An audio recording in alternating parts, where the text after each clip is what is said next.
Hola, bienvenidos al canal. Mi nombre es Alejandro Santana y el día de hoy vamos a resolver el ejercicio 4.26 del libro de Tipens, Física, Conceptos y Aplicaciones. Dice, ¿cuál es la fuerza normal que actúa sobre el bloque de la figura 4.22? También pregunta, ¿cuál es la componente del peso que actúa hacia abajo del plano con rapidez constante? Bueno, entonces este ejercicio nos dice, se basa en la figura 4.22. La figura 4.22 es bastante sencilla, es un plano inclinado, vamos a dibujarlo, más o menos así, más o menos. Y en este plano inclinado tenemos un ángulo de 43 grados. También tenemos un bloque y se nos señala que el bloque tiene un peso de 60 newtons y que se está jalando con una fuerza P. Luego tenemos aquí también, se nos indica el coeficiente de fricción cinética, bueno, estática creo. Bueno, ahorita me estoy dando cuenta que parece ser que esa figura también se utiliza para otros ejercicios, el 4.27 y el 4.28. Entonces, a lo mejor alguno de los datos que se nos está dando en la figura no son necesarios para este ejercicio, para el 4.26, pero bueno, ya los tenemos anotados ahí. Entonces, ¿qué es lo que sigue? Pues viene la primera pregunta, que es ¿cuál es la fuerza normal que actúa sobre el bloque de la figura 4.22? Bueno, en este caso vamos a suponer que el bloque no se está moviendo, sino que se encuentra ahí y tenemos que determinar entonces cuál es esa fuerza normal que nos están pidiendo. Entonces recordar que la fuerza normal es una fuerza que aplica la superficie sobre el objeto que se encuentra en esa superficie. Entonces la fuerza normal la dibujamos siempre de manera perpendicular a la superficie. Vemos que aquí se formaría un ángulo de 90 grados con la superficie del plano inclinado.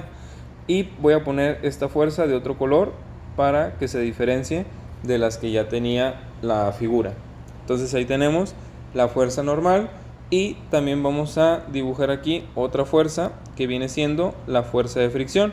Lo lógico es que si el objeto resbale hacia abajo, entonces la fuerza de fricción tiene que estar actuando hacia arriba, porque estamos suponiendo que esta fuerza P aún no tiene ningún valor.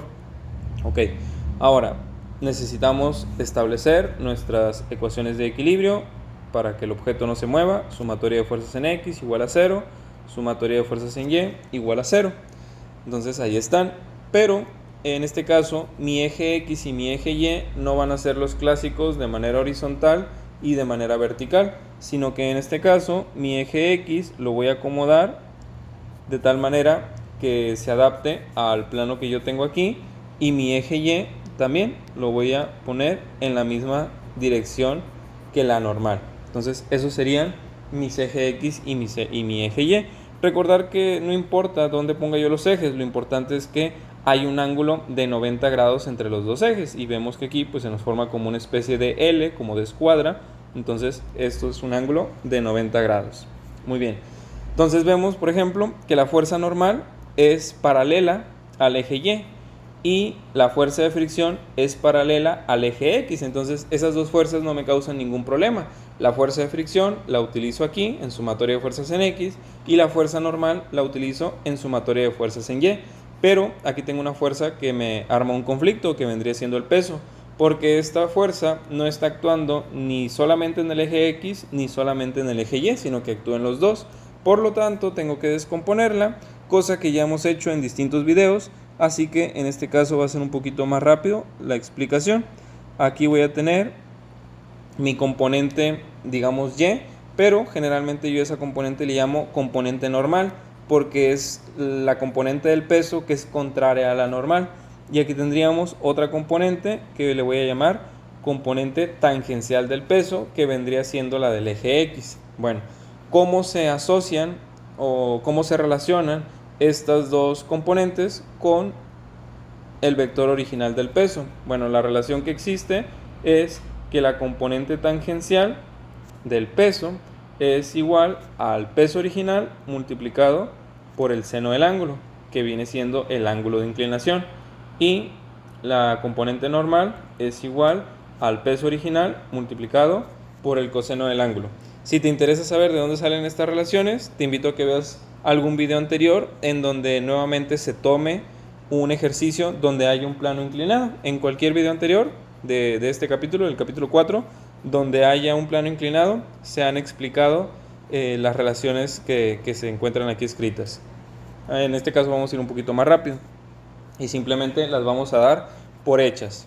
Ok, entonces ahí tenemos ya la relación que hay entre las componentes y el peso original. Entonces ahora sí, vamos a establecer nuestras ecuaciones. Entonces, sumatoria de fuerzas en X igual a 0.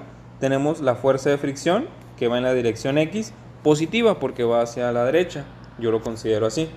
Entonces, fuerza de fricción positiva. No hace falta que le ponga aquí el más, se sobreentiende. Pero en este caso tengo una fuerza que va contraria a la fuerza de fricción, que es el peso. Entonces sería menos, porque va en el sentido contrario, la componente tangencial. Pero la componente tangencial es igual al peso original multiplicado por el seno del ángulo. Entonces, para no poner aquí peso tangencial o componente tangencial del peso, mejor escribo peso original por el seno del ángulo. ¿Por qué hago eso? ¿Por qué no escribo aquí componente tangencial del peso? Porque el peso sí lo conozco, son 60 newtons, y el ángulo también lo conozco, son 43 grados. No sé cuánto vale la componente tangencial, tendría que hacer un cálculo adicional para obtenerlo, entonces mejor lo hago así. Y como ya no tengo más fuerzas que estén interactuando en el eje X, porque hemos dicho que esta fuerza P todavía no la vamos a tomar en cuenta, sino hasta un video posterior, entonces me quedaría ya igualado a 0. ¿Ok? Sigue la otra ecuación, sumatoria de fuerzas en Y igual a 0. Tengo mi fuerza normal, que es positiva, está apuntando hacia arriba, yo la considero así, positiva. Y tengo mi fuerza, o en este caso mi componente normal del peso. Pero la componente normal se relaciona con el peso original multiplicado por el coseno del ángulo, que va hacia abajo, por lo tanto negativo. Ahí está, igual a 0. Y finalmente voy a poder obtener la primera pregunta que me hacen, que es el valor de la fuerza normal. Entonces veo que el peso y el ángulo son valores conocidos. El peso vale 60 y el ángulo son 43. Entonces simplemente escribo 60 por el coseno de 43. Eso me da 43.88. Ese 43 estaría restando. Si lo paso hacia el otro lado, pasaría sumando. Entonces me queda que n vale 43.88 newtons. Y esa sería la respuesta a la primera pregunta. Luego dice, ¿cuál es la componente del peso que actúa hacia abajo del plano con rapidez constante? Bueno, esa componente del peso se refiere a la componente tangencial, que vendría siendo esto de aquí. ¿Y quién es la componente tangencial? Pues viene siendo el peso original multiplicado por el seno del ángulo. Entonces, ¿cuál es el peso original? Son 60 newtons multiplicado por el seno de 43.